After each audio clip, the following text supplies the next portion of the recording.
Okay, it's finally here. I've been looking forward to actually getting this out for a while. I'm trying to do as minimal production effort as possible so I can get it out quicker. But before we continue, please just smash that like and subscribe button. It's free and it's just a click, and those things help the most. So just if you could do that before we continue, that'd be great.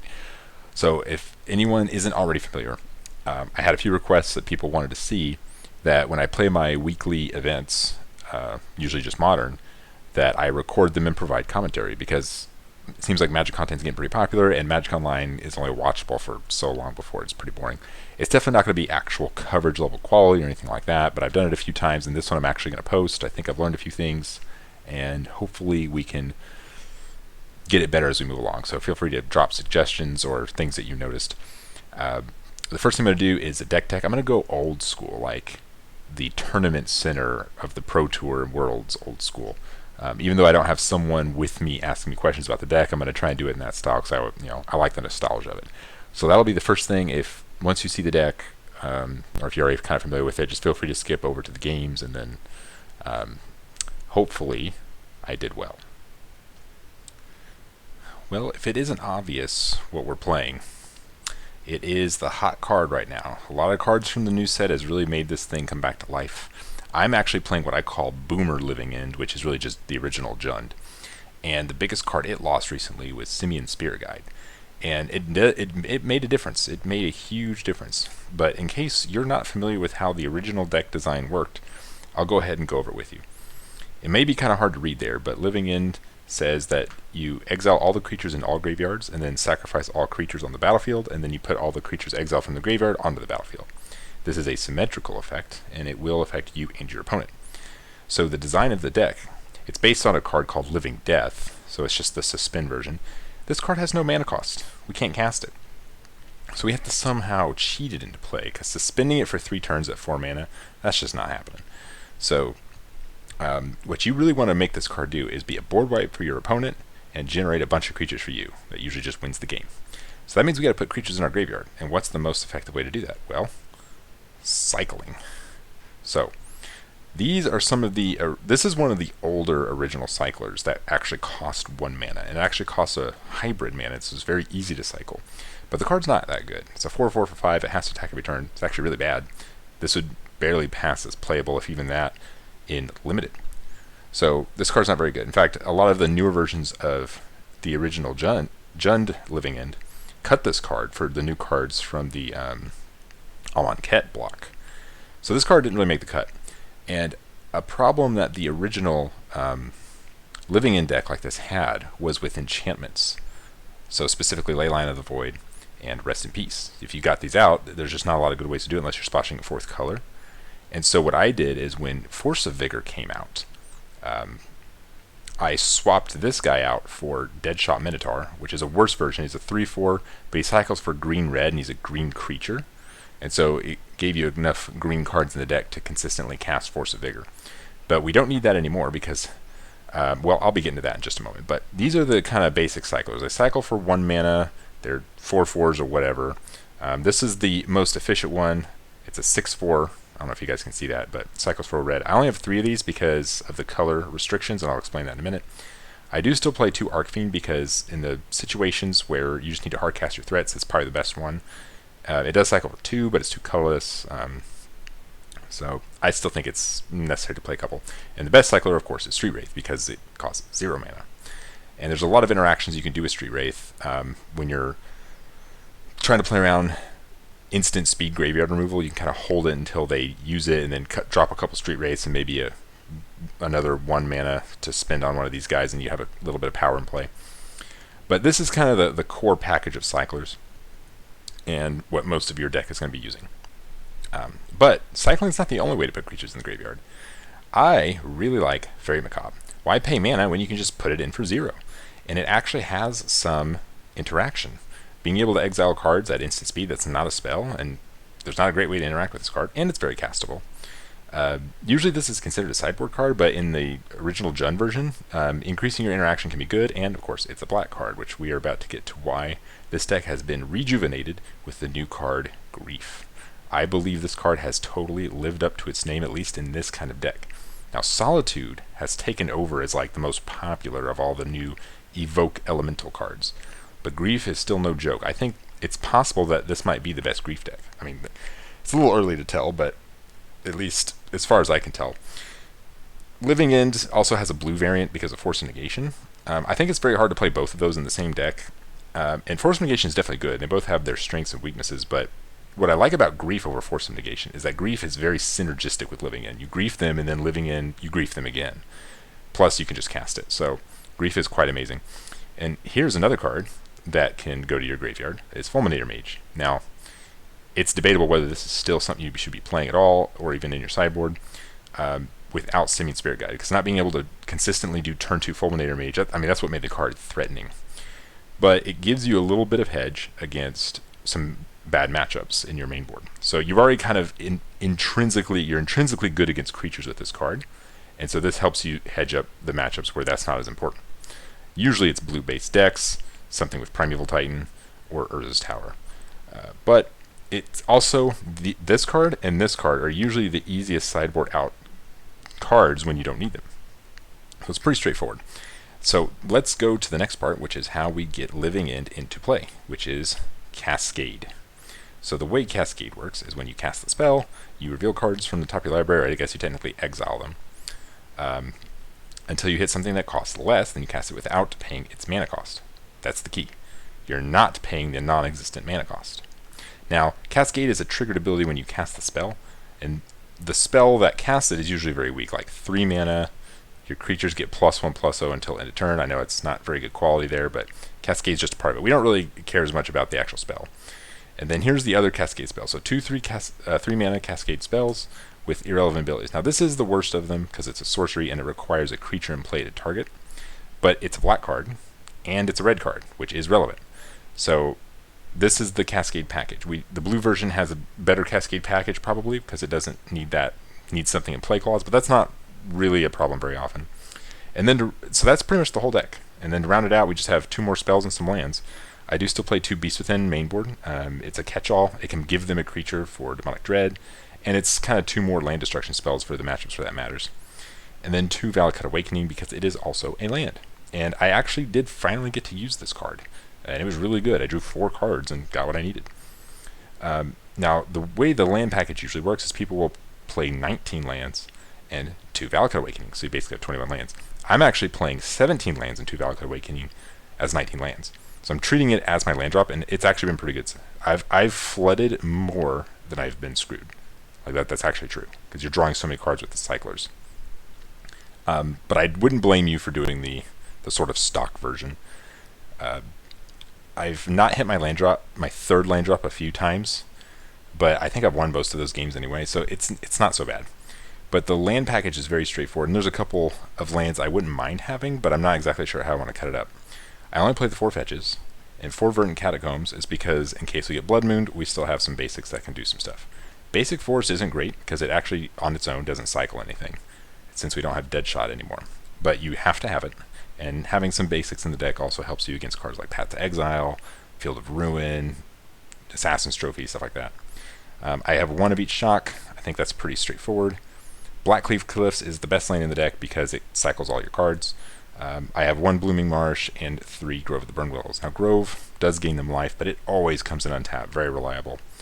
And I mean, that's pretty much it. Now the sideboard is what I think has gotten some of the most improvement. So a new card from Strixhaven. It's Baleful Mastery. This might need to be a 4 of, it's kind of hard to say, but this replaced Shriekmaw for me, because Teferi Time Reveler is a problem. Like, that card needs to die. And it turns out Dothi Voidwalker is a black creature, and you can't kill that with Shriekmaw, so that's really good. I also rounded out with a Fury, so that's like my anti-creature package, and Fury needs red cards, so that kind of shows when the cards being red is relevant. And I have ditched the green Force of Vigor package, because we now have Foundation Breaker, which is quite amazing. It's much more efficient, and it synergizes with Living End. So these are pretty obvious ones, I think. Something I did recently is I took out all the life gain stuff, like Knot of the Bone, and I replaced it with Leyline of Sanctity, and I have not been disappointed. The main reason is because I only had that life gain in here for Burn, which is not the best matchup in like Burn Prowess kind of decks, but this basically does the same thing. It gains you the same amount of time, and it does so much more. There's so many decks, maybe not decks as a whole, but pretty close to it, like Jund, or certain types of interaction it just completely invalidates. So anything that targets you as graveyard removal is just not going to work. So Nile Spellbomb, Tormod's Crypt, Bajuga Bog, things like that. I think even Endurance, this stops all of it. It also stops discard spells, which on first glance you might think, well, discard's not very good. I mean, you want your cards in the graveyard anyway. But they're going to take this card. Like, these cards, if they take this card from your hand, you're not winning the game. And so they Inquisition you, and they take your one Cascade card, and you're not doing so great. This stops all of it. And these are the flex slots. I think I like having the 4th Faerie Macabre for when it's necessary, but Ricochet Trap is a toss for me. When it's good, it's really good, but without Simian Spirit Guide, you can't kind of blow people out being tapped out. And I'm actually thinking about cutting it for another Fury, and I'm not sure what I want my last card to be. So that's kind of a flexible slot. I've been thinking it could be a 4th Baleful Mastery. That might be a little saturated, though, so I'm not sure. If you're not familiar with Baleful Mastery, because it doesn't see much play like these other cards do, it's just a 4 mana exile target creature planeswalker, and you may pay 2 mana, and it's an instant. And if you do, they get to draw a card. But like the life gain on Grove of the Burnwillows, it doesn't matter as much as you might think. So that's pretty much the deck. I've played it last week to a 3-1 finish, and I only lost 1 game to Jund, or it was like a Luris Jund deck, and it was a tight game 3. But this week, I played a few different matchups, and I'm going to get straight to the coverage and show you guys how it went. Okay, we are here for round 1. I will actually be playing Infect against Infect. I am on the right. My idea that you're seeing down here for the life totals was that, whichever one corresponds to the side is their life total, and then the other number is the game of the round. So this is game 1. I think I'm actually going to switch it around where the middle one will be the game, so that way the far end life totals are more obvious, because it's not like super obvious, but it's obvious enough for this one. Also, if the camera here is a problem, just let me know if you feel like it's in the way of the viewing. But I'll probably be skipping through a few things. I decided not to play the audio because there's a lot of ambient noise in the game store, and you can hear the talking of the players a little bit over it. But if you guys are interested in that, feel free to let me know. So yeah, I'll be playing against Infect round 1, and let's go ahead and skip through mulligans. So I opened the game with a Street Wraith. And at the time, it wasn't super clear how to go, well, to me anyway, how to go down by 1 at a time. There's only +1, -5, +5 on the app. It looks like going to be griefing after a Street Wraith, and there is the Infect reveal. So we've got 1 Blossom, 2 Blossom. So 2 Blossoms, a Dismember, a Mutagenic, and 3 lands. So no Infect creature. At the moment, my graveyard is not visible. I think I might fix that, but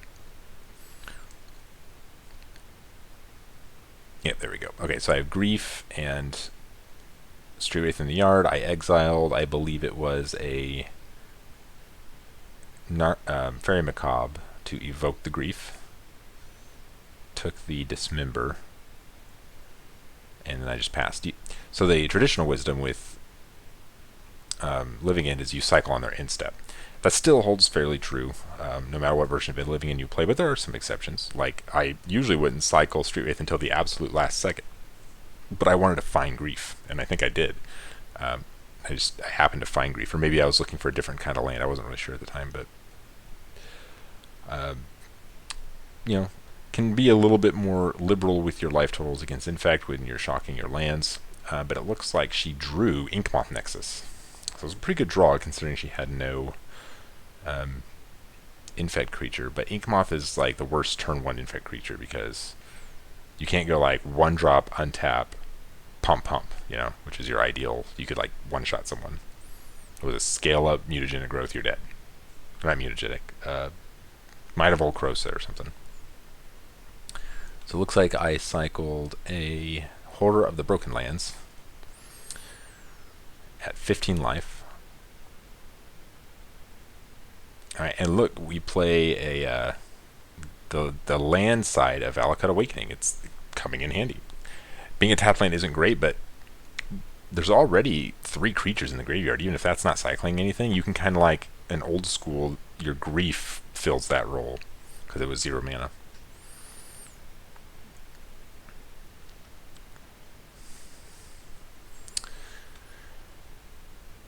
Alright, so we know there's 2 other lands at least, and 3 pump spells.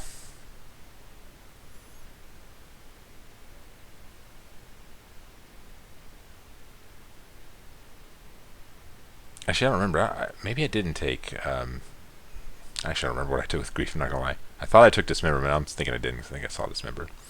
Alright, looks like cycling another Horde of the Broken Lands. So when it comes to power for Living End, we are good on that. Also, I think inherently, I mean, Infect's kind of not really been seeing a lot of play lately because there's been so much efficient removal. But it's especially difficult for Infect to beat something like Living End because there's just no defense against it unless you have a Spell Pierce or something. Another Grief. Oof. I couldn't quite see the card exiled, but let's see. We got... Okay, so I'm thinking I didn't take Dismember. Yeah, I don't think I took that. I must have taken Mutagenic Growth. So we still have a Blossom, a Vines, some lands, and a Dismember. So her draws are not so good here. Her draws have been kind of meh. She would really like to hit an Infect creature. Or another mutagen, like something she can proactively deal damage to me.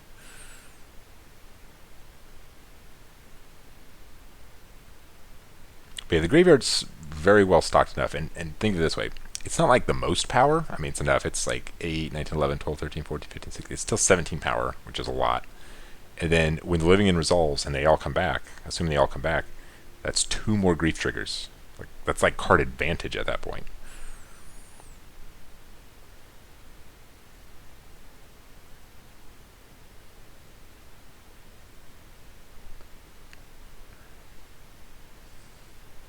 Okay, so we're cracking a fetch here. I'm trying to remember what she does, to be honest. This was for me, this would have been yesterday.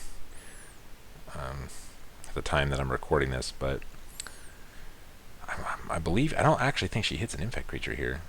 So she kind of is like all in on the Syncmont Nexus, and I'm already representing Violent Outburst, and that's just a blowout.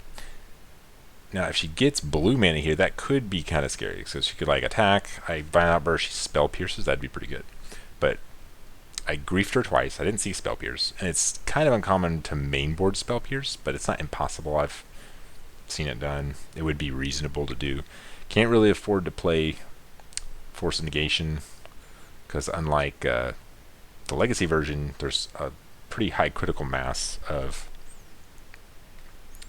cantrips that are blue and daze, but this is basically all green. Like, I think the only blue card really is Blighted Agent. Yeah, it's really the only one that like all of them will play, and then some might play the Distortion Strike. I like Peak a lot, but given how fast the format is, like that's a whole mana that could be a pump spell. But you don't necessarily, if you're playing Infect, you don't always have to go like all in one hit. You can chip them a little bit. And so a few tempo spells would be terrible, but I don't know. It's hard to say exactly what the right way to play Infect at this point is. Like, I actually basically sold out of Infect building this deck. Although some Ink Moths, so.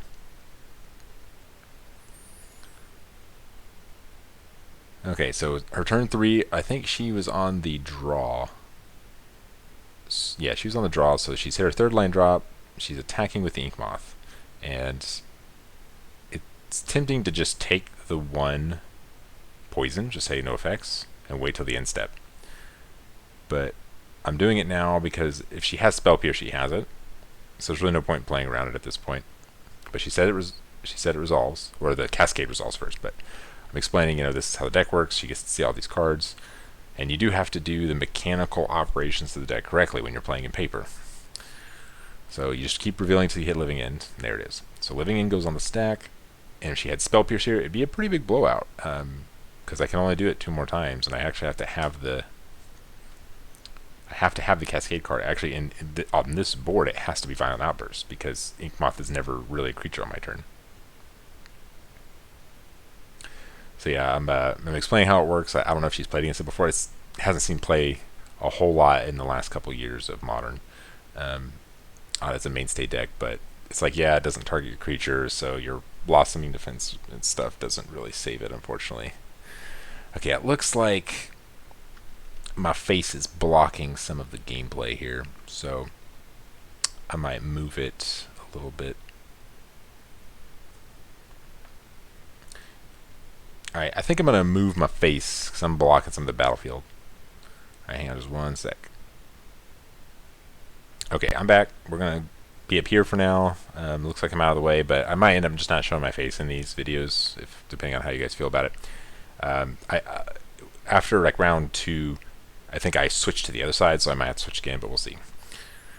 Alright, so living in Resolved, I've got a nice battlefield, and I'm double griefing her with those triggers on the stack. She's going to dismember one of my creatures.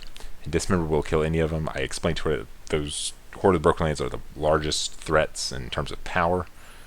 So she kills one of those. She's down to, it is 13 all, and Grief will take 2 cards out of her hand, which is insane. Card is amazing. Like, the fact that it's unmasked on a body for living it is quite good. Just make sure all the life totals are correct. So look at her hand, take 2 more cards. So I leave her with the Vines because she has to put 2 mana into it for it to be like super threatening. So I untap. This was her turn, so I untap, and it's quite a bit of power. I think it's lethal.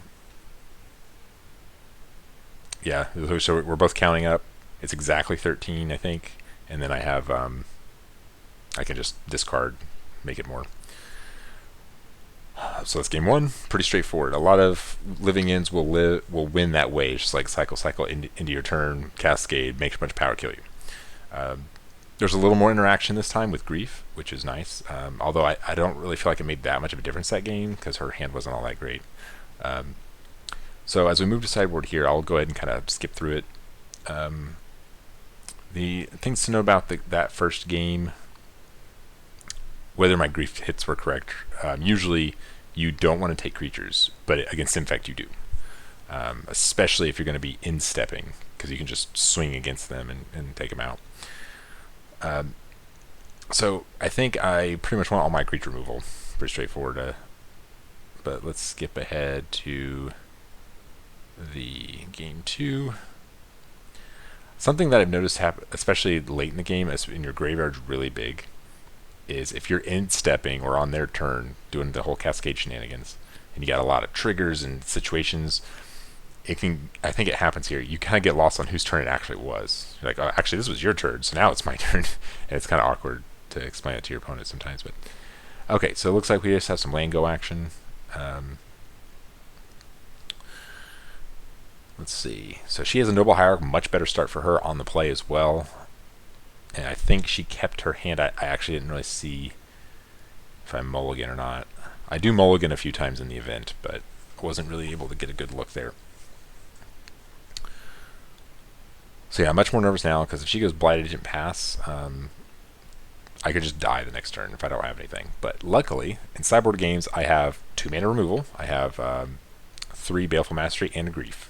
Or, I'm sorry, I have not a Grief, a Fury. Couldn't remember the name. So I think she's about to pump the Noble Hierarch, which indicates she does not have a Infect creature. And this is, I think, a good play because you can't be afraid to wait. Like, you can't give your opponent that much time, and they'll usually be more liberal with their life total. Because you're playing against Infect, and you're just like, oh, shock, fetch, I'm low, and then boom, you can throw all your pump spells on a Noble Hierarch and just kill them, and I've seen it happen. And so I just take the hit. I'm at 17. I cycle. She might be lower here. I think she pumped twice. So I'm actually probably at 15. So those life totals look incorrect. She's at her. Yeah, I think she's at 17 by 15. So those life totals might be incorrect. So I think what she did was she attacked and then hit 2 +2s, which would be 5. So, not sure about that, but so I believe at the moment it's 15 me, 17 her. Alright, we got Inkmoth, which is good. A little scary, but it does tie up mana. It's not going to hit me this turn. And then I get to untap and play the third land. And now she has a creature in play for Demonic Dread, so there's a lot more options. And if I manage to find Grief, I can make sure there's no shenanigans. Now, she's using her blue mana here, which is important to note. Okay, so that's +2.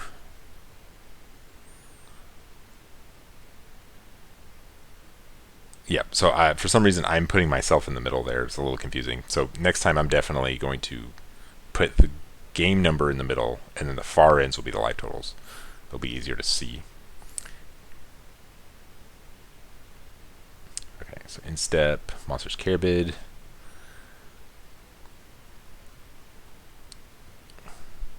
It looks like there's no more cyclers for me, so I go to my turn. Best thing I could do here is just land Cascade. But that will leave her with Inkmoth, so she can go like land, untap, attack with some pump spells. But she only has, looks like, 2 cards in her hand, and I have 0 poison right now. Or I think she has 3 cards in her hand. It's kind of hard to see from this angle. Yeah, she has 3 cards. I'm at 12 life.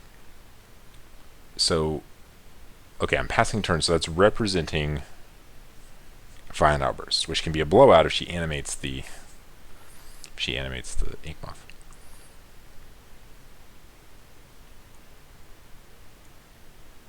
I can still hear the audio. I'm seeing if I can pick up on what might be happening.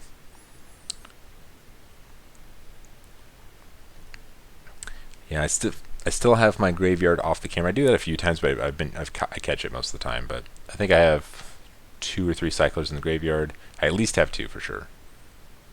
Yeah, I think I only have 2. I have a Monstrous Carabid and a what's that? The Horde of the Broken Lands. Which, it's a clock, 8 damage a turn. She's already 17. There's really no life gain or anything. Not really removal either.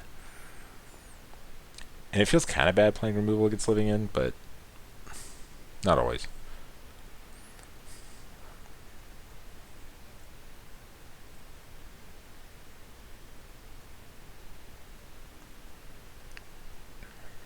Alright, about to make some action here. She's a little bit in the tank. It's not obvious what she should do because there's not a great way to stop the card Living In unless you have a counterspell in this kind of matchup.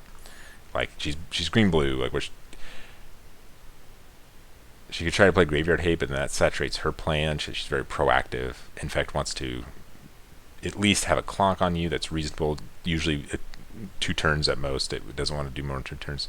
So she's dedicated into the attack here. And while Infect is still a faster clock in terms of total points, she has more mana by doing it this way, but one of that's colorless, so like, is that really useful? You can't really Vines Pump with only 1 source of green. But I guess she feels dedicated to the fact that she's already dealt damage and put pump spells into it. But 12 life versus 10 poison. 10 poison is still faster, but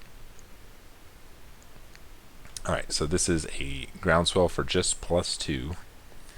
And I'm trying to draw a card in response, so I must not have the Cascade here. So 3 more damage. All right, down to 9. I mean, you could easily have a what's that big one?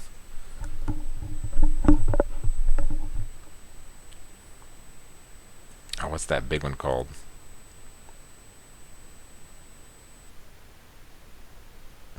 Had a sound problem there. The Delve one, slipping my mind, but yeah, that could just end the game if I have nothing. +6. That'd only be 7 though, so she had to have that plus another card. Alright, there's Grief. I'm probably going for it this turn. So since I'm evoking it and not hard casting it. And she's got a scale up. Oh, that's pretty good. Oh, she's got a Veil Summer. So that would have been a blowout. I guess even if she had just 1 green and she goes like Veil Summer.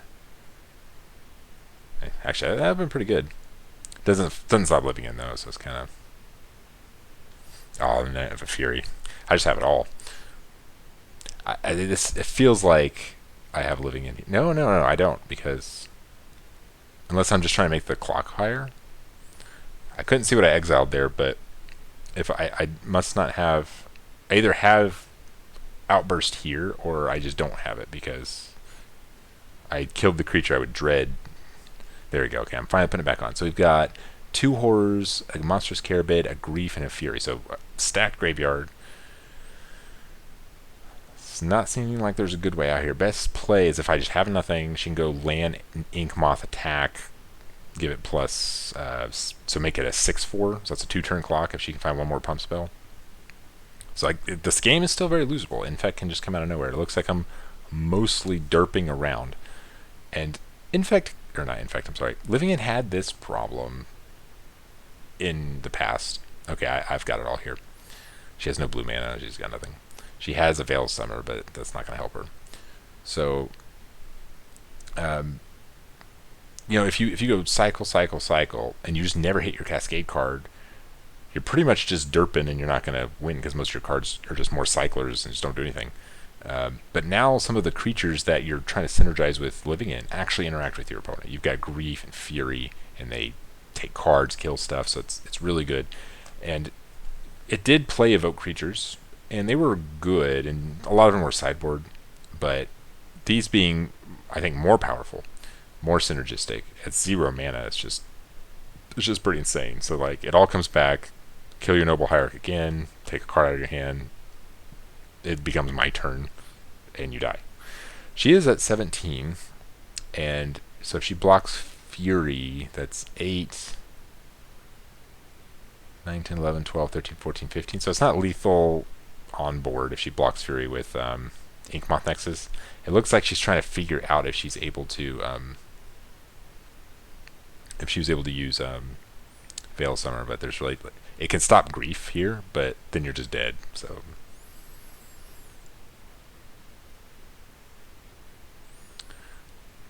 yeah, Living End's not a very friendly deck. It's very unintuitive, but when you understand the strategy, it's very synergistic. But so she does stop Grief, but now she's tapped out. She can't block with Inkmoth. So yeah, this game is over. I do believe I win here. I'll just go ahead and skip ahead here because there's a lot of explaining. Yeah, this is here where like there's so much happening. She's like, wait, whose turn was it? And I was like, I was actually your turn. And we're counting up the damage. He's like, okay, that's damage. Now, what I don't do every round is I try to show what I sideboard. This is pretty straightforward. All the anti-creature package, and I think I also brought in the Ricochet Traps because they're known for having cards like Spell Pierce, and that could blow me out pretty hard. Like, you keep hands and situations a lot where you just have one Cascade card, and if they stop it, so that's where Grief is good. So I cut the Faerie Macabres, the Beast Withins are too slow, and I won Fulminator. So now we're at round 2, and I believe I am playing against, I switched sides. I believe I'm playing against Jund, and the reason I switched sides was because this is actually the store manager, and from your orientation here, this is the back of the store. So behind him, there's just like a wall with some shelves and board games and stuff. Over here is the front of the store and the door, so he needs to be able to see, customers coming in. And there's one moment where I think he has to get up and help a customer when he comes back. So I'm on the draw this round. And so we've got Verdant Catacombs, and his deck is very shiny, and it's not always easy to tell which expedition he's playing from this camera angle and quality. I believe this time we get the life totals correct. He's on that side, I'm on this side. I believe we've got a Blood Crypt. It's Blood Crypt or Stomping Ground? Actually, I'm not sure about the art. We've got a Ragavan, so we got the hot new card from Modern Horizons 2, the new Goblin Lackey. I agree it is better in Jund than Ignoble Hierarch. So if you need a 1-drop slot, Ragavan is much better. Oh, so yeah, this is definitely Blackcleave Cliffs because for a moment, I think he's just on the Rakdos deck. Because I haven't seen regular Jund play Ragavan, but it makes sense they would. So I start with a Grief, and he reveals Fatal Push, Dothy Voidwalker, 2 lands, and a Bloodbraid Elf. I think that might be a Thoughtseize. I can't really. So I obviously take the Dathi Voidwalker's very good turn 1 grief. Like, this is what makes the card hot. This would have been very difficult to interact with if this card didn't exist.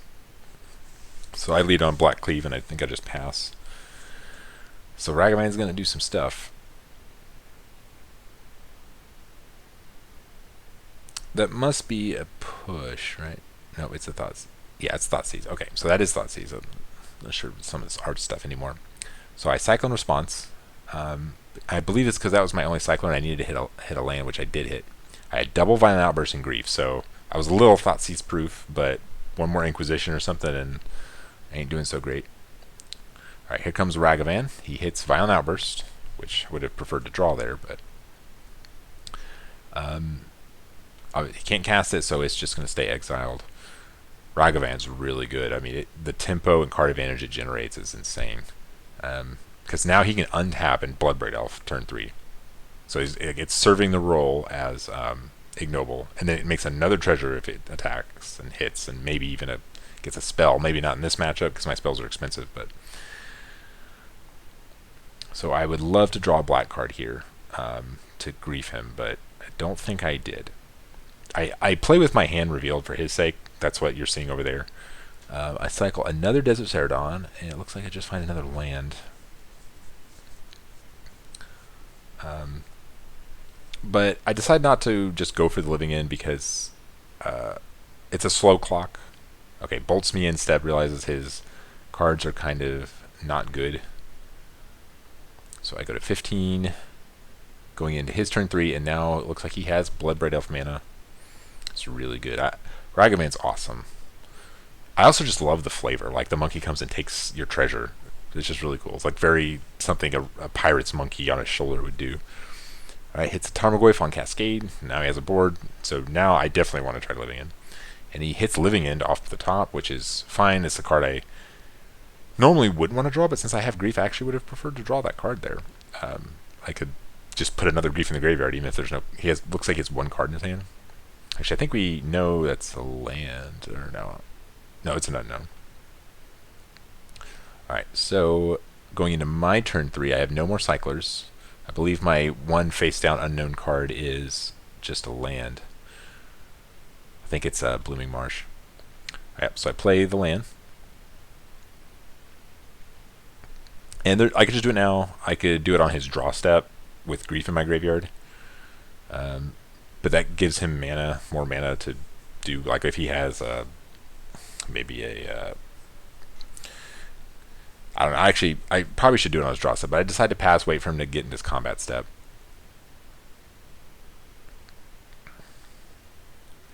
Alright, so he attacks, I cast Violent Outburst, pretty obvious at that point. I probably should have just done it on his draw step. I realized that later in the event, and I do that to someone, and then I do it again the time I shouldn't have done it. 2 cards down, so... Alright, so he's going to respond to Living In here, it looks like. He's going to bolt his Ragavan. And push his way. So he's going to still have some battlefield. And uses all the cards in his hand, so Grief doesn't do anything. This is an argument to do it on his turn, because... although it's not always the most obvious play, it is the right play when you have it, and he only had 1 mana with the treasure, so he could have only done it, he probably would have just pushed his Goyf. And now I've got to deal with 3 creatures, but my battlefield is okay at the moment. I still have Grief in my hand that I can hardcast, which is a little awkward with his no cards. Building up to a second Living In is going to be pretty much impossible because we do have a Dathi Voidwalker in play. But with 2 6/4s and a 3 powered menace creature, I think my board will outboard his at the moment, but I am behind on life total, so right now the game is a little not as easy as it was last round. Jund can put up a good fight, just like it does with most matchups.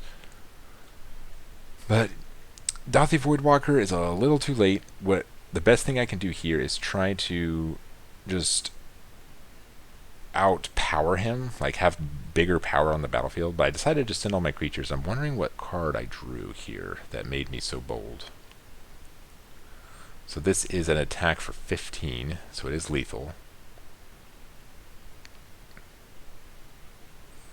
So he looks like he just blocks and takes 9 damage.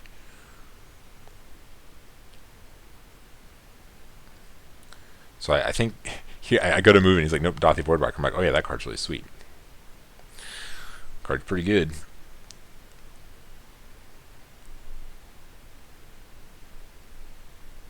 What did I draw here? The question is whether or not to play Grief. I think you just do. Like, any card he draws, he can play. So just put more power on the board. I'm tapping 3 mana. Okay, Fulminator Mage. Good. I like that. Well, it's usually really tempting to just take out a land with Ragavan and how cheap his cards are. And especially because he drew that, it was good that I did. So now I have an extra attacker. Can't block the shadow, but it's only 3 damage. And I've got... He's dead on board, so he must have something... No, he drew a land, yeah, so he's just dead on board. So it looks like I will take game 1 here. Yeah, he realizes, he's like, even if I block here, that's exactly 5. So I win game 1. And game 2, I do believe there's like a point where the camera freezes, so I'm going to have to like briefly cut and go to the next video. But so we'll go through the sideboarding.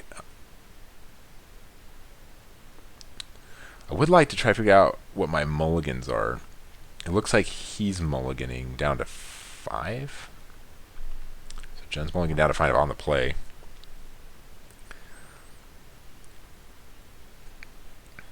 I don't know how important mulligans are, but let me see. I think I'm at least at 6. Yep. So I kept a 6-card hand here. I had double Leyline, which is really good against Jund. In fact, last week, it just single-handedly beat him, and it, like, when I griefed him, his hand was all like discard and Nihil Spellbomb. It was really awkward. And because of that, I believe he switched Nihil Spellbomb out for Soul Guide Lantern, since it doesn't target the player, just because of Leyline. And it plays out this game. So I start with Street Wraith, probably just looking for grief. Don't want to have to deal with Dathi Voidwalker, but I have more answers in the deck now. One of the interesting things that when you bring in your anti-creature packages, which is most matchups, is when to use them. I mean, obviously Dathi Voidwalker, but sometimes you need one of their creatures in play until you find it. But then, like, if you don't want to get too low on life and you kill it, then you find your Demonic Dread. It's a little awkward, and that's one of the reasons I think I want to put Forbidden Orchard in my deck. Because you tap for any color, which is really good. It comes with untapped, and it gives them a creature, which is just a 1/1, and normally you don't like that in most decks matchups, but in this one I think I like it. So I'm trying to figure out which lane I want to cut, because it's not obvious. But okay, so here's where it freezes. So hang on just 1 sec, and I will get us back to where we need to be. Okay, we're back. So all we missed is he played Soul Guide Lantern, and Ragavan hit me. I mean, that's really all we missed. So continuing. All right, Ragavan reveals a Street Wraith, which I would have liked to draw. And he's just double checking. He can only cast the card, can't use any of its abilities, so he cannot cycle it.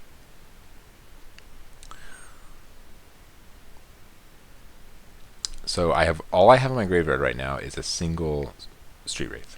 He has a Soul Guide Lantern on the board, and the best way to play around those, because it's not really good trying to take it out with a Foundation Breaker or anything, is to go off when you're going to wipe their board, and they either let you have the one creature, maybe you put a second one in there to kind of force them to use it, or you let it resolve, and then in the last second you cycle a few guys and then bring them all back. So that's like old Living In Wisdom.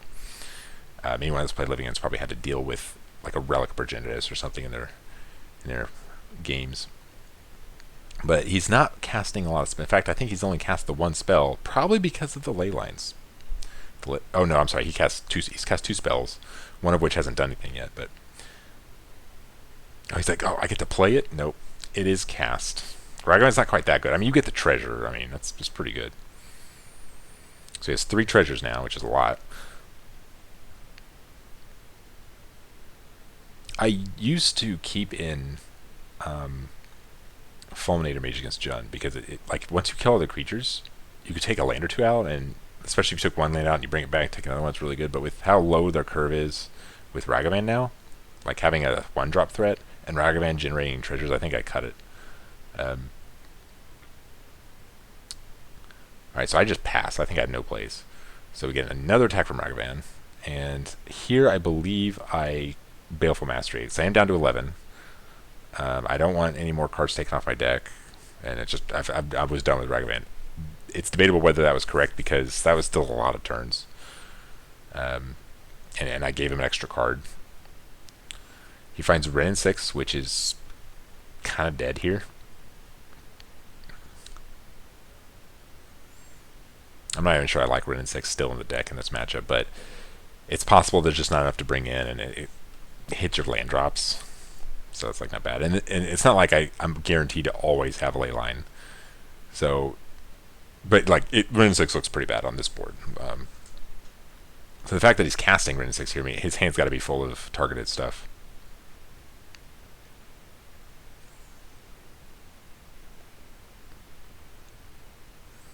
Street Wraith is really good in these situations because you can put a couple in the graveyard for 0 mana after the Soul Guide Lantern resolves. But there's a little bit of, like, we're both kind of not doing much. Me because of the Soul Guide Lantern, him because of the Leyline, but right now he's being more proactive and putting some kind of threats into play. So I just pass the turn again. Probably going to take another hit from this Ragavan.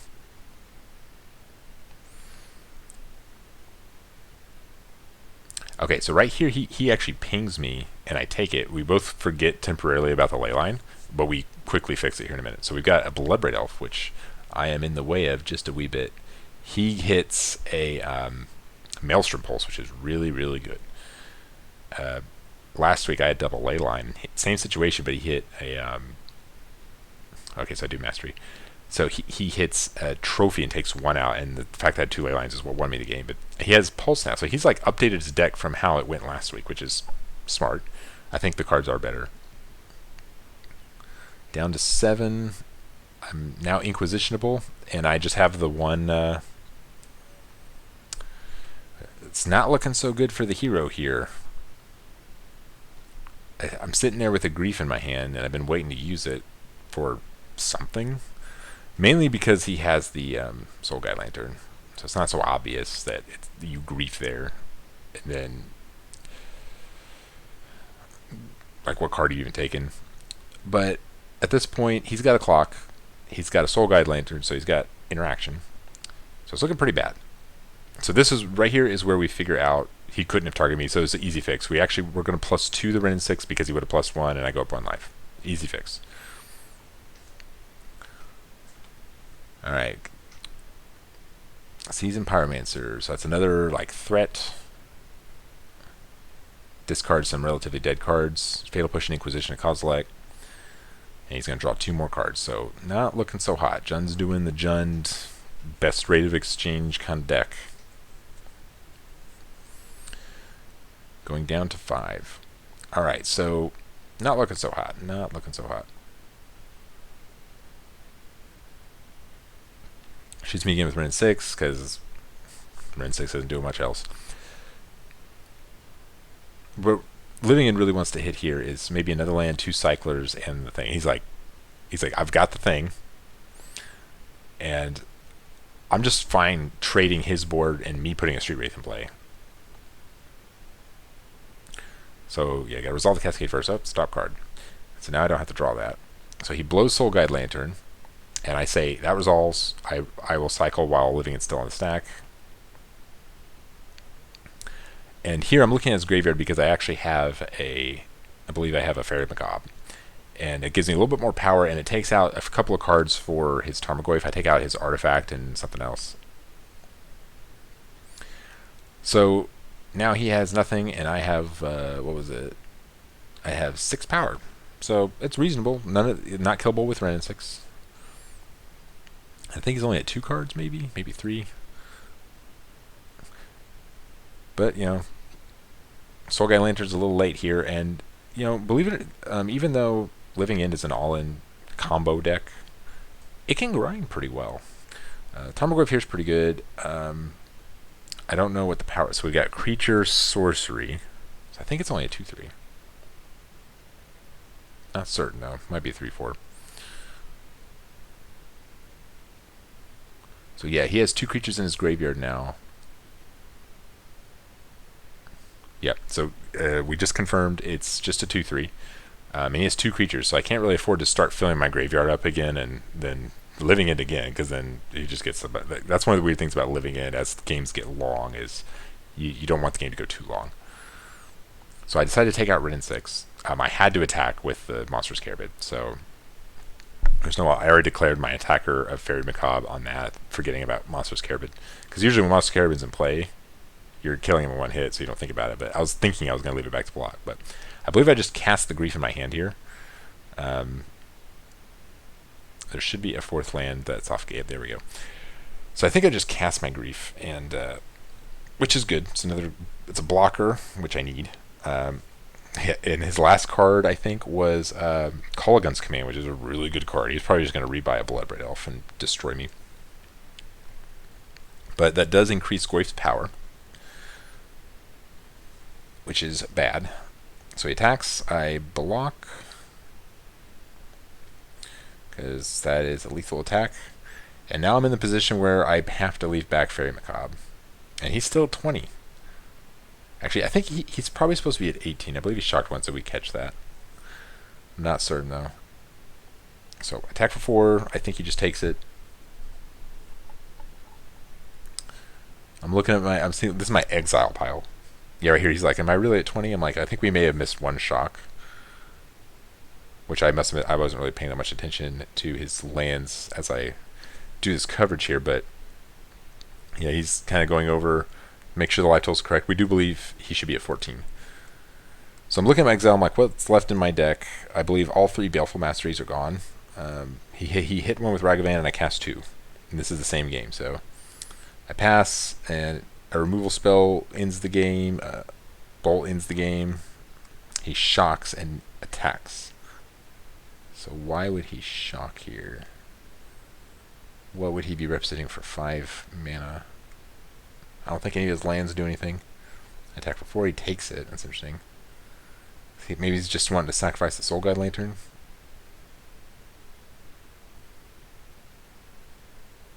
Oh, I know what he's doing. He's got a Seasoned Pyromancer in his graveyard, so he's going to activate its ability to exile it, make 2/1/1s. That's the only thing that makes sense here. I'm trying to remember if that's what he does. I'm pretty sure that's what he does here.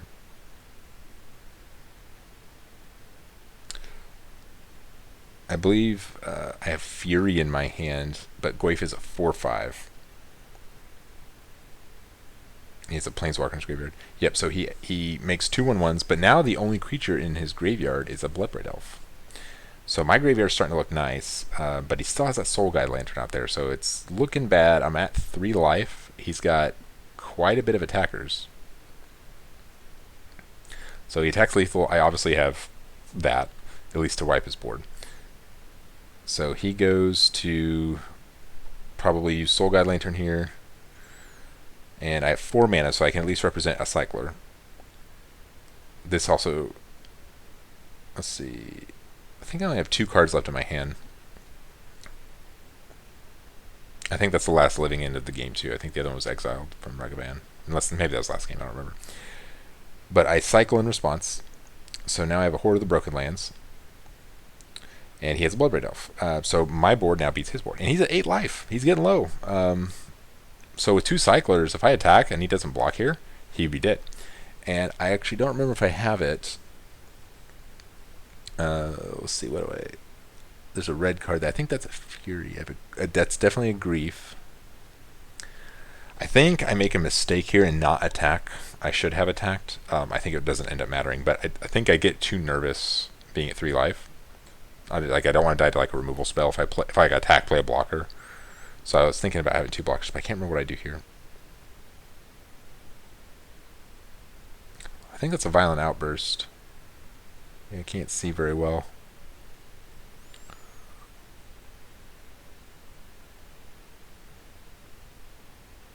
There's so much background noise. Maybe it'd be better to hear the ambient noise as a viewer. Yeah, I just pass with nothing. I'm not sure what I'm representing here.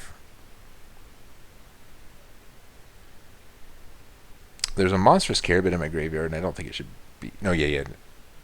You know, it should be there. So the question is, where is the Faerie Macabre? So there's a little bit of sloppiness here. For some reason, I don't see Faerie Macabre. That I think should be in the graveyard, right? Or no, it died from something else. I don't know. I'm already kind of forget what I just saw, but he finds the lightning bolt, and it ultimately didn't matter what I had. Best thing, I still should have attacked, because if he chose not to block and I had 2 Cyclers, he's dead. So that's what I should have done, and then played a blocker. because I wasn't beating Bolt anyway in those situations. So he takes game number 2.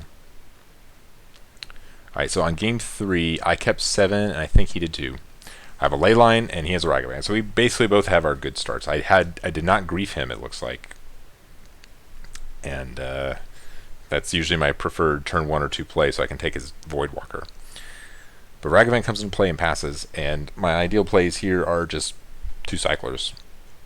Like, if I can go 2 Cyclers into grief, it feels like the game might be unlosable.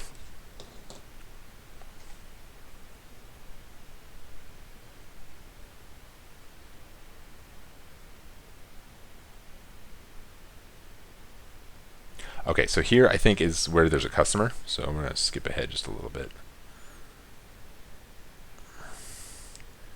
I'm doing some idle chatting, waiting for him to finish with the customer. Oh, went too far there. Okay, so he comes back. I didn't do anything, so we're still on his end step. Actually, no, this might be my main phase. I think I'm looking for lands and grief. Yeah, he was gone so long, the life totals went away. Now, it is not visible at the moment. I catch it later. I think bring it back on screen. I found the grief, and I'm not sure if I remember what he has here. So we've got land, Inquisition, Tarmogoyf, Renin 6, and Ashiok. So most of those cards are dead with Leyline. Like, this is how good Leyline is. Like, it's absolutely necessary to play. Like, I don't even care that he has Inquisition, which usually would be a problem. But I take the Ashiok. Even though it can't target me, he can target himself for the mill, and then it says each opponent exiles their graveyard. So it can still exile my graveyard, and he would have had an next turn. He would have hit me with Ragavan, played a land, played it. So I took that, and I Cyclone Response before he hits me with his Ragavan, and Ragavan reveals a land. And I believe I don't have a third land, so I was a little upset there. I was like, oh man. Plays Tarmogoyf, and I think it's, there we go. Yeah, so it's 18-16. He hit me once, and I shocked. Okay, so I untap, and I draw. I believe I draw land. Yep, it is. So I have the Cascade here, and I have a pretty stacked graveyard. So he loses everything. He gets griefed again. How much is that? It's 4, 8, 12, 15.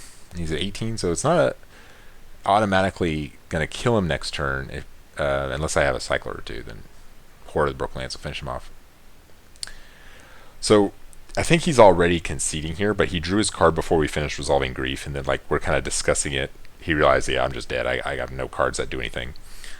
So he scoops it up. So I actually think Jund is a fairly good matchup at the moment. However, there are some cards they can change around to make it better. But that's even considering the fact that Jund mainboards Dauthi Voidwalker. And it's still good. Like, I think that's just how strong grief is. And I was talking to some people about the power of living in now versus before grief, but when we had Seeming Spirit Guide. And it's I'm leaning on it being more powerful with grief. It's not always the case, because Seeming Spirit Guide does a lot of things. But honestly, grief lets you do things that the deck just couldn't do before, and helps you answer things that beat you. Anyway, so that was the second round, so we're 2-0 so far. I don't think I did the sideboard thing that time. Alright, so round 3, I believe I am on the...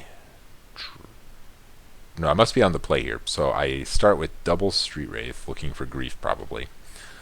I'm not sure if I should be doing these new habits yet.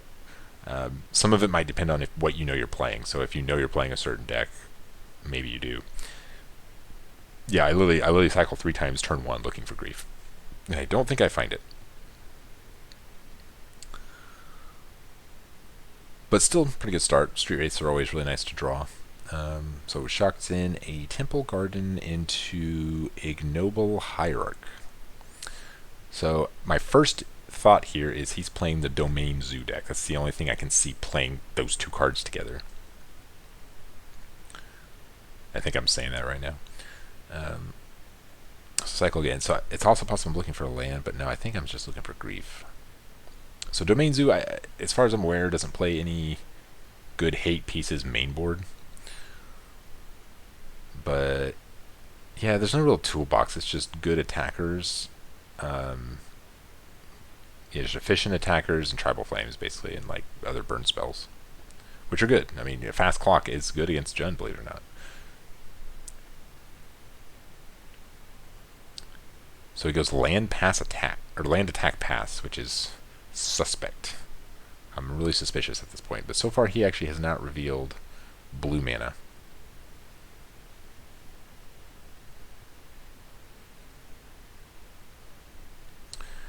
So I believe that's the white, black, green tri-land. I can't really tell. Everybody's got so many fancy cards. So I'm representing the Cascade here. Alright, second Ignoble. So got an attack for 2. So just nothing from our opponent. He's not really putting a clock or any relevant spells. Plays a land. He's still representing some kind of interaction piece. Okay, so here is Valakut Awakening. So I clearly don't have it. My hand must be pretty fluffy. Looks like I have 5 cards in my hand right now.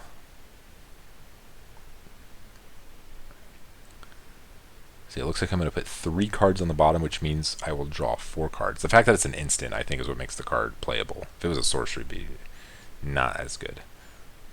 So I draw 4 cards. From the sound of it, it sounded like I didn't find what I was looking for. I think it was mostly lands I was putting on. I think it was like 2 lands and some other card. So I still have a land in my hand. Okay, I'm griefing, so maybe I did find what I was looking for. Usually I wouldn't grief like in this situation unless I had the Cascade. So it looks like he revealed 3 lands and a prismatic ending, which is really unfortunate for him. He is drawing just nothing. He's drawn 5 lands, a prismatic ending, and 2 ignoble hierarchs for his game. But that does kind of suggest maybe they're not playing Domain Zoo. Although it's not like prismatic ending is a bad card in that deck. It's just really clunky and inefficient when you're playing an aggressive deck with Tribal Flames. But the mana is so good in this format that you can kind of just do whatever you want.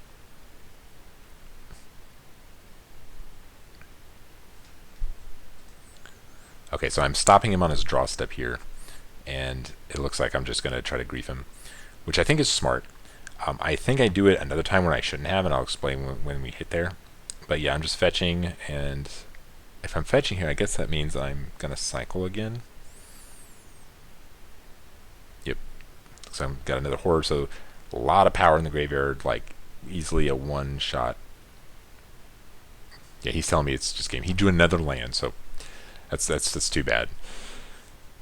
Okay, so yeah, he had nothing, so it felt kind of bad there, but that's part of the game, of course. It happens to everybody. Try to remember what the mulligans are. It looks like I'm taking a mulligan. Okay, so we start the game with Inquisition. No. My only target is a Valakut Awakening, which is also my only other land in my hand. So a good Inquisition, which is a weird card to see from Domain Zoo, so I'm starting to think it's not Domain Zoo, which I kind of got the idea from when I saw Prismatic Ending. But I start by cycling Street Wraith, probably looking for grief.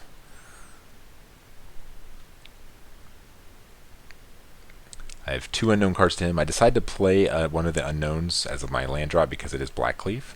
Yeah, I think I'm just straight up looking for grief here. I have a Fury in my hand, which is really good. This is where Monstrous Carabid is shining, because it's black and red, and cycles for black or red, so it's just so easy to play. A turn 2 Tarmogoyf.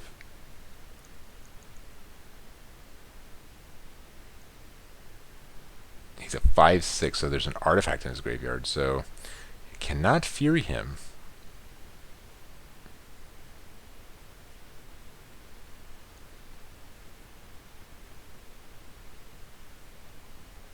So I find another Blackcleave Cliffs. My hand looks like it's going okay. There's still 3 unknown cards. As long as I'm finding a Cascade, I should be okay. Still looks like I'm just digging for grief.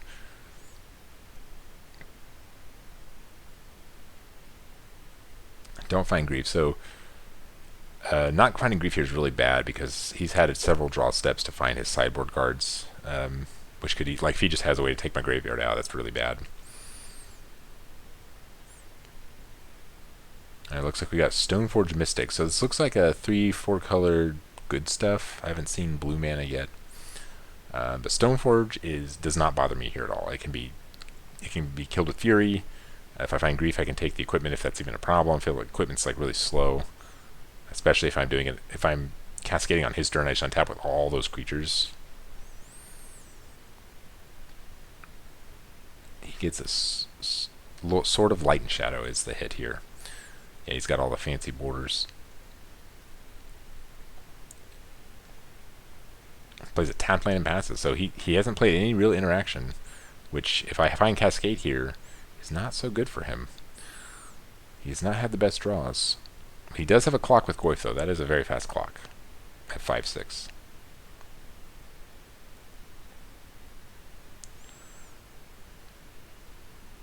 Ideally, if I find Grief here... Okay, I do find Grief here. So I find Grief, and he reveals, I think, a hand of mostly nothing. We've got Sword, Land, and Tarmogoyf. So obviously I don't take Tarmogoyf, so I don't want him having a creature coming back from Living End.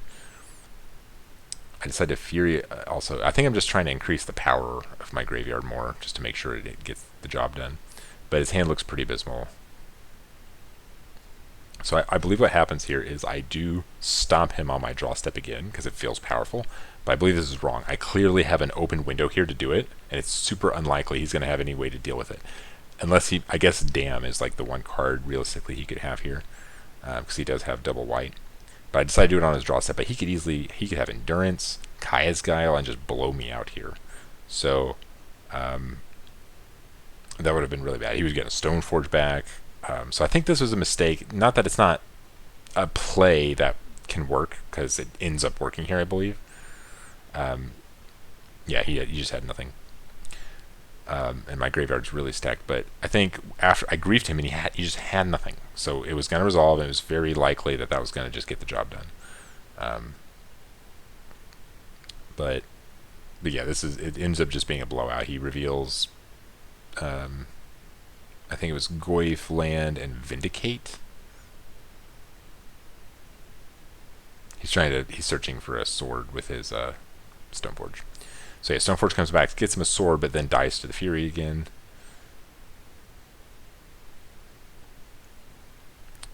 Yeah, I mean, the game's basically just over. He'd have to hit, even if he hit... So this is where... there are some upsides doing it on his draw step. Like if he hits Damn, or if he hits some other kind of board wipe, like Damnation, or I don't know what he might be playing, but... Yeah, it's Vindicate, Equipment. I think it's a Batterskull. So it's Vindicate, Batterskull, Goyf, Land. I'm kind of just like playing it out. I'm like, well, if I take Vindicate and he plays Goyf and blocks, or if I take Goyf and he Vindicates this, I'm like kind of trying to decide. I think I end up taking Tarmogoyf here because it's less mana. But it really doesn't matter. I mean, he's already drawn his card for the turn. So he plays his land, and he cycles the land, but I don't know what he's looking for. Now he can't even Vindicate. He was dead anyway, even if he took Fury out.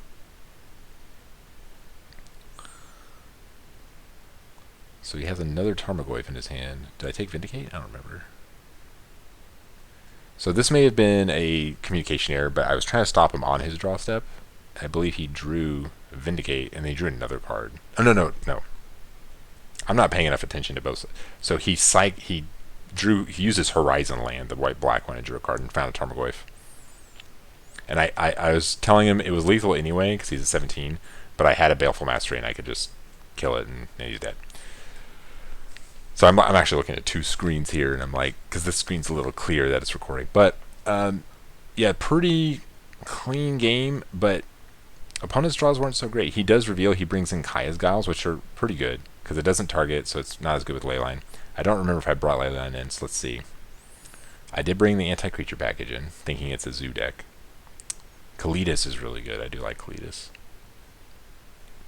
So Foundation Breaker. I did bring in Foundation Breaker. I think I brought in like almost everything because I didn't want to like get cheesed out by, specific sideboard card. I didn't want to. He revealed White Man to me, so I thought he could easily have Rest in Peace, even though it is a little bit of a non-bow with. It's a little bit of a non-bow with Tarmogoyf, but worst case scenario, take his equipment out. Even though I didn't know that at the time, because he didn't reveal it the first game, it worked out. So I kind of brought in different chunks, and if I would have made it to game 3, I would know which chunks to adjust with. Leyline's actually, he plays discard spells, so Leyline wouldn't have been that bad, but it doesn't look like it would have stopped anything else he had. I ended up cutting Fulminator. I think it gets an ignoble Hierarch deck. You don't really want your Fulminators. Even though I've had situations where Faerie Macabre has really, really reduced the clock from a Tarmogoyf, it's not enough to keep it in, because there's a better card. You can just kill the Tarmogoyf now. But yeah, we're 3-0. Deck's looking really good. Had to get a little lucky, but you always have to get a little lucky to go undefeated in Magic. Alright, so I am on the play in round 4.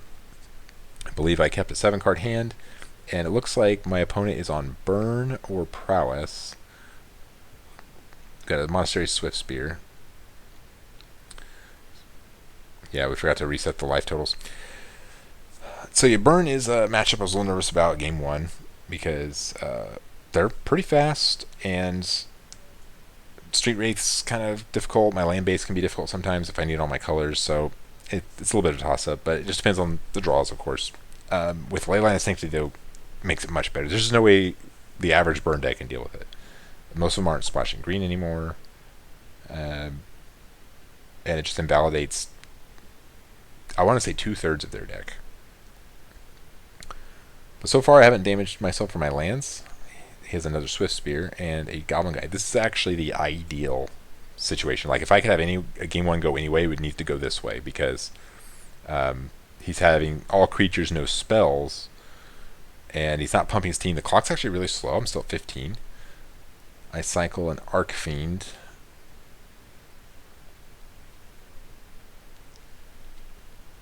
Alright, so ideally if I have Grief here, I can clear the way. But it looks like I do not, but I am representing the Cascade, because this turn it can be a very large attack. An Eidolon, okay. So Eidolon is kind of a big deal, because when you try to Cascade, you're actually going to take 4 damage. And even though I would be wiping his board and he doesn't have many cards in his hand, I'd be at 9 life, and it's not possible to string together some burn spells. Almost all the burn spells do at least 3 damage. So I think it's correct to let him keep Eidolon and then do it before Eidolon resolves, so you don't take 4 damage against a burn deck. I believe that is what I do here. I tell him I'm going to respond to Eidolon. I don't want to take 4 damage. My life total is at a comfortable 14. I want to keep it that way. And Eidolon's not going to beat an Archfiend. In worst case, I can actually still kill Eidolon without casting spells. I can just discard 2 cards and it dies. So I think I'm comfortable in my play here. There's an argument to be made to just get maximum card advantage, but this game's a little bit more about tempo than card advantage when it comes to this matchup. But yeah, I'm kind of revealing my deck. Not a lot of people are as familiar with Boomer Living End anymore, because the blue's kind of taking over. So the build is relevant when you get to the reveal card. So I show the stack. I believe we end up having a reader here. I do kind of try to short explain it. I just say graveyard battlefield trade. It is symmetrical. I try to explain that, but I let him read the card. It's usually not played locally. Most people don't want to. They want to play with fun cards. Living End's the games are very repetitive. So I understand not wanting to play it a lot, but in this metagame, after Modern Horizons 2, you should probably get used to Living End in some version. You should be familiar with what it does, because it's going to get you.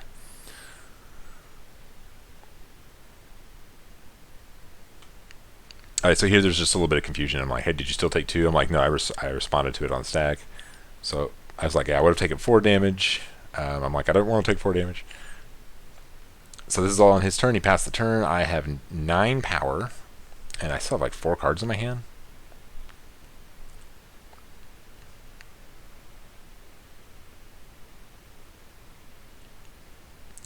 So he takes the 9, goes to 11, because it doesn't look like he's played any Shocklands, and he hasn't used his Fiery Islet yet. And I think here I'm just trying to decide if I want to kill Eidolon or just leave it in play, since I'm probably not really casting any small spells the rest of the game because there's only one in the deck. I do cycle once, makes it a 1/1, but keeps it alive, because now his spells will deal damage to him. So I think I decide to keep it alive. I do believe I have one more cycler, but I hold on to it here. Because it's at this point in the game, with I already have 4 mana, it's going to end up just being better by casting my cards. But looks like there's a Foundation. Nope, that's not Foundation Breaker. It looks like a green card, so it's probably Beast Within. Yep. So I evoke and I exile a Demonic Dread. This does not trigger Eidolon. It's still a 4 mana spell. He has 2 Blazing, or what's that card? Searing Blaze. He has 2 Searing Blaze. Kind of not that good on this board. Yeah, he's like, does it trigger? It is, even though you're paying 0 mana, the spell has a mana value of 4. Seemed like it was okay to do that there, just to make sure, he doesn't have any several. You could just easily have 3. No, I guess 3 charms wouldn't even kill me. Yeah, there's just really no feasible way that Burn can get out of this spot. Being able to win game 1 against Burn's really lucky, because you can have an unlucky draw and lose another game, but you get 2 different games worth of opening hands to try to find Leyline.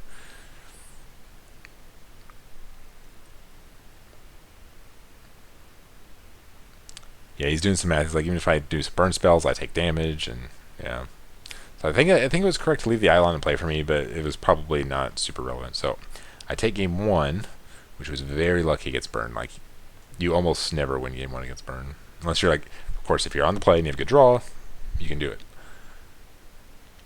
All right, so going into game 2, I believe I mulligan down to 5 looking for Leyline. I ended up keeping a good 5-card hand that did not have Leyline, and I think it may have been wrong. I think you just mulligan to Leyline.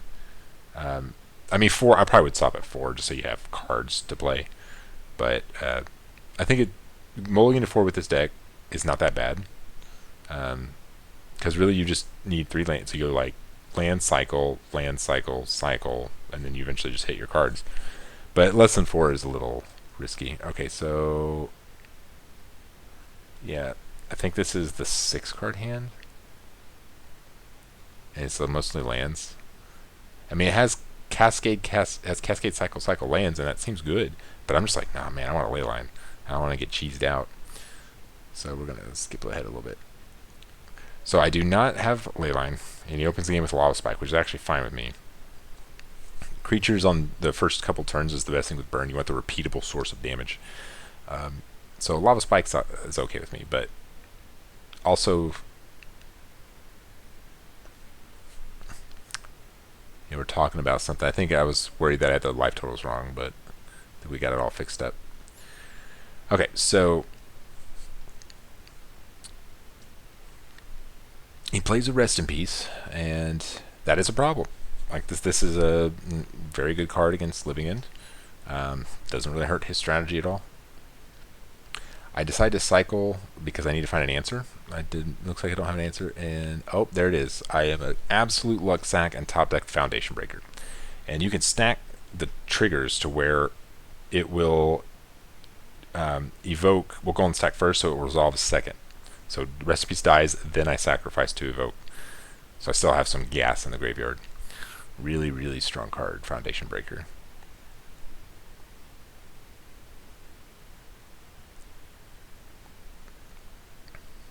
So I'm just luck sacking all over the place. We got a Goblin Guide and an Eidolon. Good follow-up from our opponent. Eidolon is an enchantment, which is nice, and Foundation Breaker is 4 mana. So that's the reveal from the Goblin Guide hit.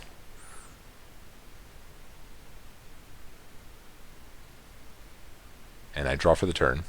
I was about to draw to the card because I was like thinking I took the card off from Goblin Guide, but it looks like I do have the Cascade here, but that's 4 damage.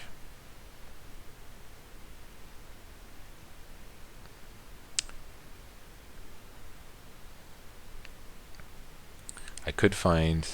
Oh, found Leyline. So this is where Leyline's bad. But it's... The amount that it's good outweighs the bad so much because you just win games.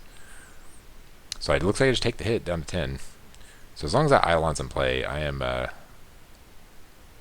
probably just dead. Looks like there's another Foundation Breaker there, which is really good, because like if I can drop an untapped land, hopefully not take damage, I can just destroy Eidolon without taking damage and have a blocker. Okay, so I do have a land, I do have to take 2, and that's exactly what I do. So I destroy Eidolon, got a blocker, I'm still at 8, but he has 3 cards in his hand, and he has a Sunbaked Canyon, so he can like still kill me in 2 turns here pretty easily without the Leyline in play. Looks like a Lava Spike, Lightning Bolt and Skewer, which is 9 damage, so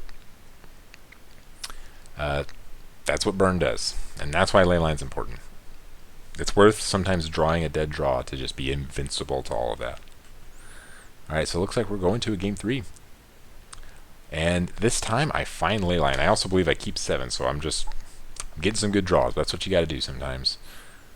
Alright, so he starts with Gobble Guy, probably his best opening. I cycled Desert Cerodon, but it is off of a Grove of the Burnwillows, so he will be getting some life, but that's, you know, we're not trying to nickel and dime our opponents to death. We're just trying to...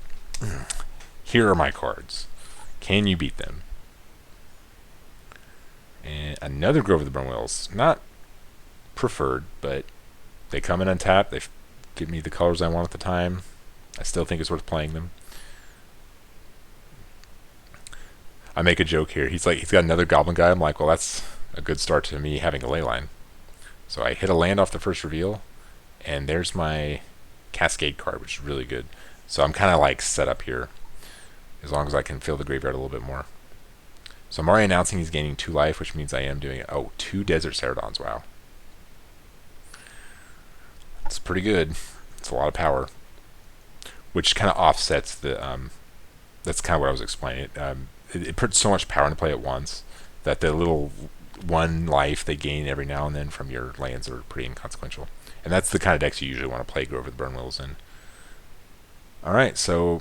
And I'm also lucky that he has creatures when this is my Cascade card. So doing the formalities, he gets to see how I sideboard. Baleful Mastery. Yeah, tell me, the opponent does get to see all the cards. They can take their time and look through it, but he declines. He's like, yeah, it just doesn't matter much. So it resolves. His creatures die. And I'm at 14 life with the Leyline. I don't know. I don't see how Burn can get out of this.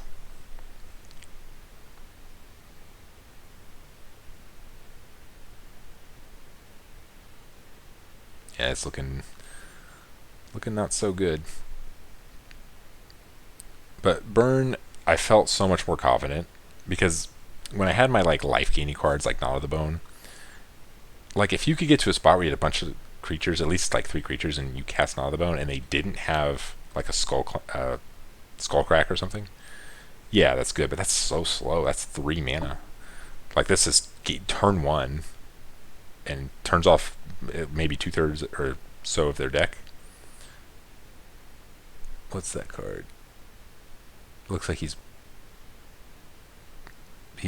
targeting 2 burn spells to kill 1, so he's not just dead in 2 turns. Okay, so I guess it's exactly 2 turn clock. But anyway, so I didn't put Leyline in for burn, but the fact that I could replace that slot was just so easy because I wanted to stop other strategies. So I don't know. Even if you're playing the blue version, I think you've got to play Leyline of Sanctity. Leyline of Sanctity usually almost always sees play in sideboards to protect an unfair kind of interaction. I go to ask myself, do I want to play this Foundation Breaker? And I'm like, well, no, because he'll gain life. Now it's a 3-turn clock if it dies. And it is a May, so I don't have to destroy my own Leyline. But I cycle Horror, and I don't know what I'm looking for there. I don't have the 5th land to cast it anyway. Although that's turn 4 anyway. But there's just, like, at this point in this kind of game interaction, there's just not the right quality of cards. Like, 1-drops are just not going to do anything for him when he can't back it up with tempo with the burn spells. Like, that 1-drop's just not going to deal 14 damage to me.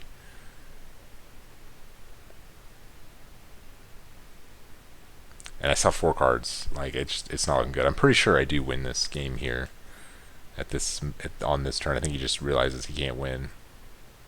Yeah, he's revealing his hand, and look, it's just a bunch of burn spells that target me. And Burn can't afford to change its strategy just because Leyline exists, because most people aren't going to respect it enough to. Because Leyline's clunky. I mean, it takes you got to put a lot in your sideboard, so you draw it enough, and then usually when you actually draw the card, it's just a dead card. Even if you can cast it, it's 4 mana cast it. It's just too much. So he brings in Path to Exile. And also he has to really dilute down his deck strategy. I was familiar with the fact that Burn does play Rest in Peace, and I can't just let a Rest in Peace sit and play. So I do bring in the entire set of Foundation Breakers. That's a lot of cards I bring in, but they're all really good. Kills creatures early, and the fact that Foundation Breaker hits Eidolon just makes 4 an easy include. But it's mostly because I can't afford to just let him have a Rest in Peace, as you saw in game number 2. But yeah, I had a nice 4-0. It felt very clean too. I did lose 2 games that night. I lost one game. I lost game 2 to Jun and game 2 to Burn. But the deck is a little bit of high risk, high reward glass cannon, so it can just be shut down. But I really liked it. Let me know what you think of the deck. I already thought of a few changes I'm going to do. There's a lot of different ways to build it, even if you take the same shell. Like, do you play the main board Fulminators? More cyclers might be better, more lands. There's a lot of different ways to do it, but I want to know what you guys think of this format here. Should I keep recording my games? Since I'm going to be playing anyway, it's like, might as well. It's not that much effort. This part's a little bit more, but I enjoy it. And my main thing is I don't know where I want to put my face. Maybe I should just take it off. I don't know, but that's it. Please hit the subscribe button if for some reason you're still watching this. Subscribe and like the video because YouTube likes that stuff. It likes the algorithms to put it out there and just makes it easier to make the videos. But I appreciate you watching, and hopefully we'll see you next time.